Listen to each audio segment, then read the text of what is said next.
It is time once again for the Super Bowl and another recipe that was sent in by a viewer. And this one actually takes a little bit of prep time, so I went ahead and did some of that yesterday, making a roux with this.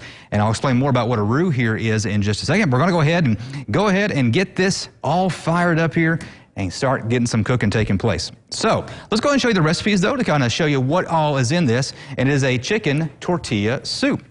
And it's a really good soup for sure. We've got all kind of things in it. So first off, I just mentioned making a roux, spelled R-O-U-X. What that is, that's a combination, equal combination of flour and oil or flour and butter, whichever one you want to use there. And the time that you cook the roux, on this one, it'll be about 3 minutes. You can actually cook a roux longer than that, but when you're doing that, it starts getting darker and darker. So kind of a medium brown color, if you will, for what we're doing here. You can start getting a little bit of darker brown color for like gravies and things of that nature. And then you would do even a really darker one for Cajun food. That would be really good. And you can actually make your roux, as I've done here. Actually kind of hard to get out, but that's okay. We don't need this whole thing. But with the roux, it's actually a thickening agent and really helps get things a little bit thicker for you when it comes to what you're making. So we're going to let that melt down just a little bit, and then we're going to start getting our ingredients going. And I tell you what, I forgot to bring the chicken broth over. It's on the table. Can someone grab chicken broth for me? And as we're doing that, we'll kind of talk about what other ingredients we have. So 8 ounces here of Velveeta. I'm going to go ahead and put that in. Ooh, listen.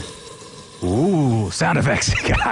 Let you know. Thank you very much, Ron. And we're going to use some chicken broth here in just a moment. But with that roux, what you're going to do with that is if you make it ahead of time, you can actually put it in this container like I have here. And when you need some, you just grab your container and take it out. And it stores actually for quite a while inside your fridge. You can actually see kind of that darker shade that I have in there. So there is the roux. Getting that chicken, or excuse me, getting the cheese to begin to melt as well. Now we're going to go with about 3 cups of chicken broth. Watch how I measure. This is how I measure when I make stuff.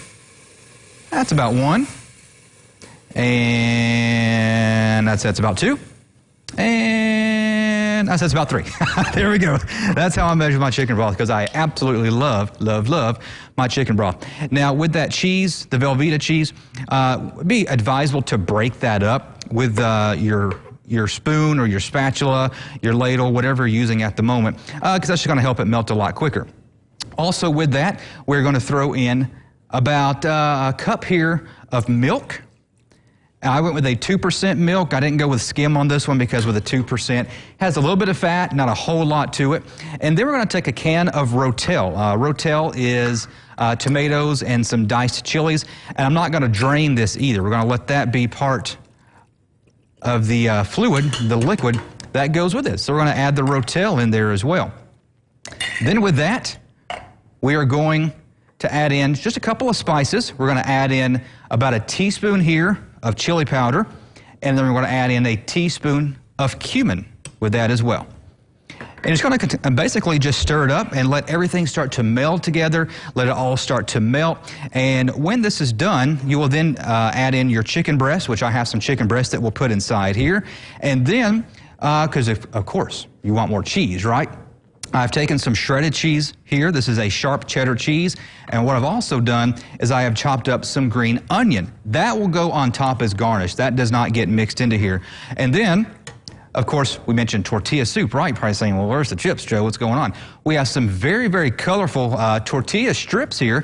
That's going to go on top as well. So as this continues to melt a little bit more and heat up, I'm going to throw the chicken in, and during the break, let that get heated up as well. And we'll see how Wendy's tortilla soup tastes coming up in just a couple of minutes.